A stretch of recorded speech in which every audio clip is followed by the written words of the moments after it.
Hello everybody, my name is Eric Santel and I'll be presenting my workflow redesign project today. So let's start with the problem. As a provider, I order medications on a constant basis, and I'm going to be evaluating and examining the process of ordering a medication through the time the medication is administered using the EMR that I use at the facility I work at.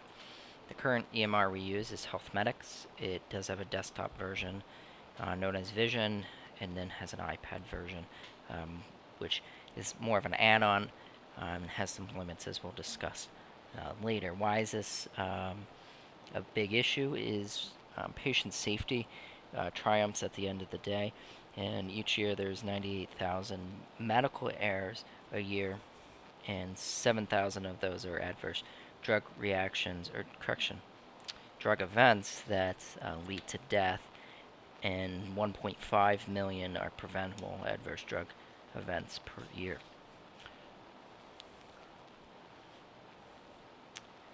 So looking at our EMR and trying to think like a programmer, this is the mental model I developed of the workflow and how it should flow. So I order the medication, I'm able to input all the required information, I submit the order. The order is placed into a draft mode so the nurse sees it. They activate it, making it an active order by placing on the MAR. They add what's known as physical monitors that are tagged to each medication to prompt the nurse to document something such as a blood pressure when given a blood pressure pill, or an INR when given Coumadin. The order is then routed through the EMR to pharmacy so they can do their review, they can do their processing, get the medication ready to dispense to the floor.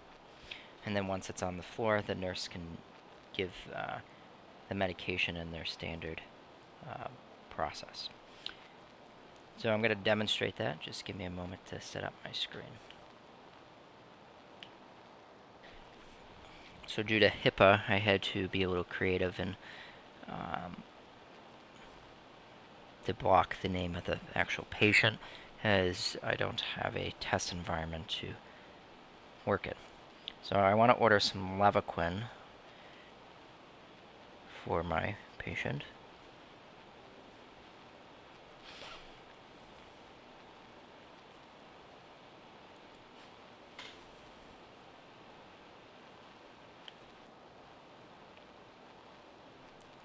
So I'm going to pick the medication. Then this is the standard options I get. I can say 1 tab orally.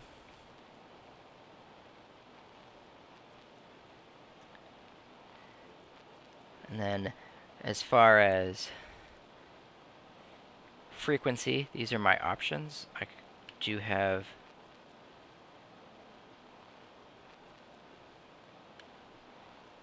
some other options here if I hit the little info button. However, as we'll discuss later, these are not standardized, so Levaquin is once a day. And then I have 3 boxes here that I could type in any additional information I'd like, and I could pick that it's for 7 days, and then I'm going to click done. So then it takes me back so I can order other things. In this case, I'm just going to sign and save. You can see it's checking interactions, checking the allergies. She does not have any allergies. I apologize that the system is being slow this evening.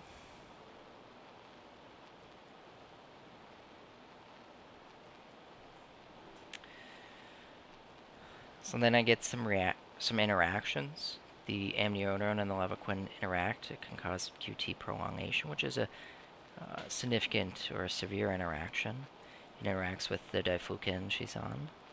And then the Levaquin also interacts with the milk of mag. It's really not a big deal there, as that's an as-needed medication. I also checked her allergies, and there's none found there. And then all I can do at this point is sign and save. So then I would punch in my PIN and hit confirm, since this is a live EMR, I'm not going to order it, and we'll switch back to the PowerPoint at this point.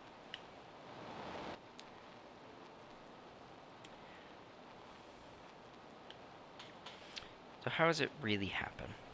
So it's identical mental model. The difference is this bypass. And what this bypass is when pharmacy is either behind, or on the off hours when pharmacy is not available, as our pharmacy is not 24/7, nursing is able to activate the order and actually give the medication without that final check by pharmacy.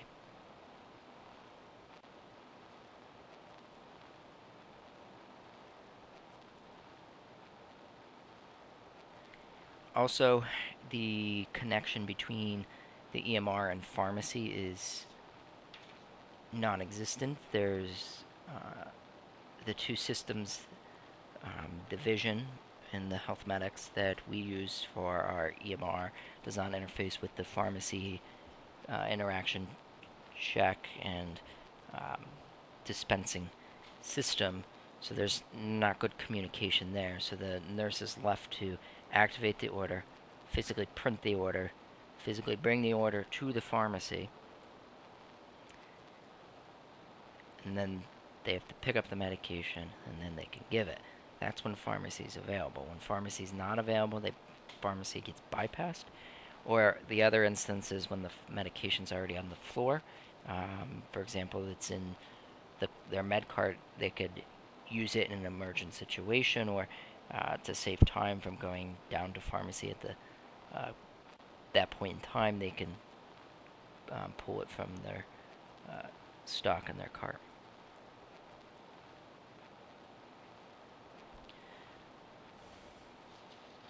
So what are the risks of just making it work and bypassing the attended safety features?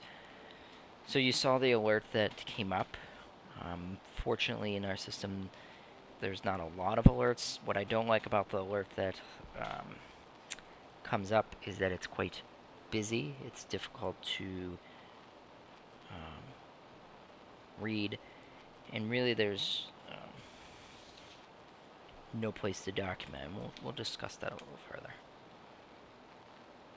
And also, when I'm ordering, I'm left with very limited choices. Q6 hours, twice a day. I'm able to pick a start date, but not a start time. I'm able to pick the duration by days. I can't specify a specific stop date. And the biggest thing that opens us up for error is pharmacy. We don't have pharmacy 24/7, and this does not seem like a feasible feat in a long-term care facility. So we'll discuss what we can do to get around that safely. The other thing with pharmacy is that there is no direct connection between the medical records that we have and then the pharmacy system, which takes out some safety checks and causes more time and more room for error. And then the biggest thing is human error. Nurses are responsible for adding physical monitors to the medication based on what the medication is, and sometimes we forget things and things can get missed.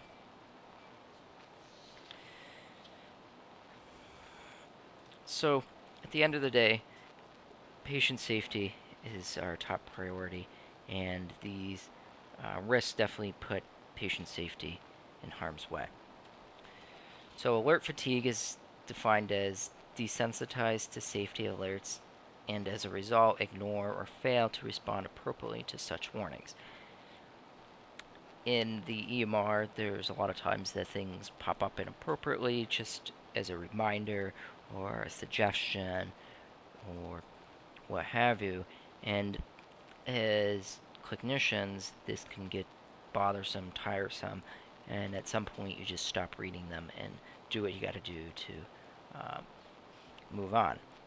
In our EMR, there's no way to document our reason for overriding or continuing the medication and spite of the interaction.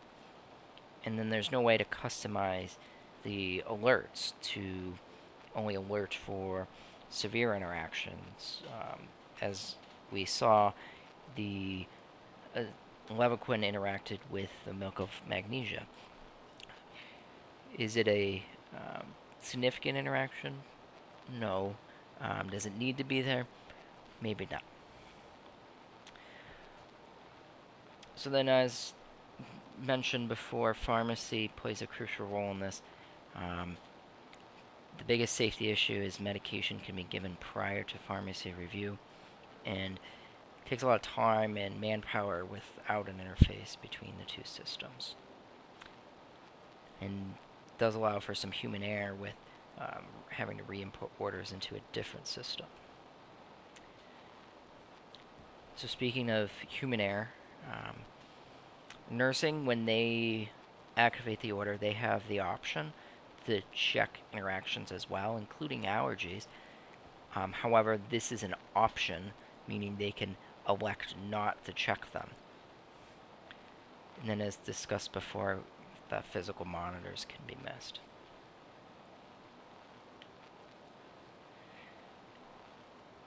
And then administration times, as a provider, am I able to choose specific times? For example, if I want the medication given at 10 o'clock instead of the normal 8 o'clock, I can't time it. I'm left to put it in the notes or the instructions of the medication in one of those 3 boxes, and sometimes that does get missed, as when the nurse pulls it up, it's quite small and isn't as pronounced as it could be. And the other thing is, if I order a medication twice a day, there's really not a standard given time. For example, twice a day does not default to 8 a.m. and 8 p.m. They have MedPass windows, which are 4-hour windows. They have a morning, afternoon, and nighttime. MedPass allows them 4 hours for a medication to be given. So in theory, medication that's ordered 3 times a day can be given morning, afternoon, and nighttime MedPass. The medication can be given at 10 a.m., noon, and at 10 p.m., which can be a huge safety issue depending on the medication. Versus if it was scheduled for a specific time, the nurse has an hour before the time and an hour after the time to give the medication.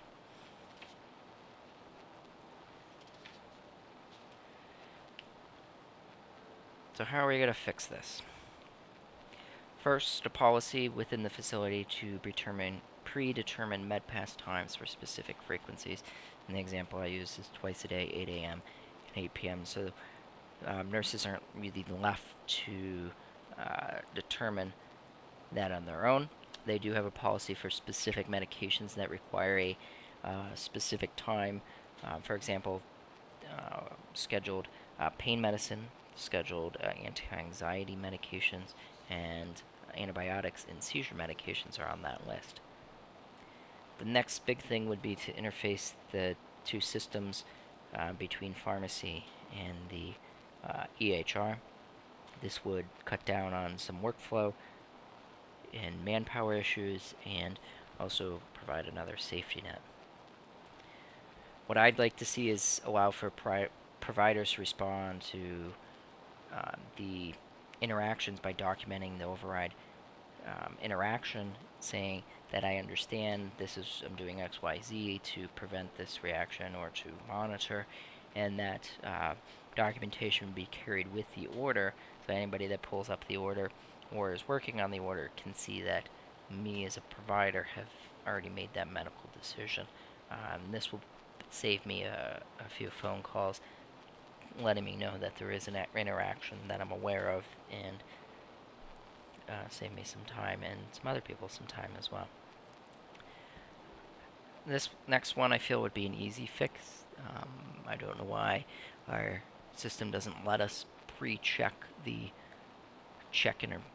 interactions box for nursing, but nursing is allowed to verify or activate orders without checking interactions. as discussed, the iPad does have some restrictions as far as scheduling and ordering medications. I feel that the iPad should have just as much functionality as the desktop version. So how would the new process flow? It would look something like this. I order the medication. I am able to input all the information, start time, end time, that I want it given at 8 a.m. every day, or twice a day at a default time. The pharmacy gets it through the connection between the two systems. They are able to review it. They are able to check the interactions again. If there was an interaction, they would already know that I'm aware of it and that I'm okay with it, and then I documented that I'm okay with it. And then the medication would be dispensed to the floor. The nurse would then activate the order by adding the physical monitors and confirming that it's scheduled appropriately for that specific unit, if need be, and then the medication would be given. So if we go back to where we got in the trouble, was the bypassing of the pharmacy here. So how would we eliminate that? Would be, we can't have pharmacy 24/7. So when pharmacy was not available, medication would be dispensed as a one-time dose. And by not allowing nurses to override interactions, and by providers being able to document it on these interactions, would improve safety enough that we could get away without pharmacy in those few instances. So here's my references. This is an article about alert fatigue. Goes quite in detail more than just the simple definition, and which can be done to reduce it. And then this is the website I got the statistics about the medication drug events from. Now, if there's any questions, feel free to email me. I know it's difficult as it's an online presentation, but I will take any questions to my email.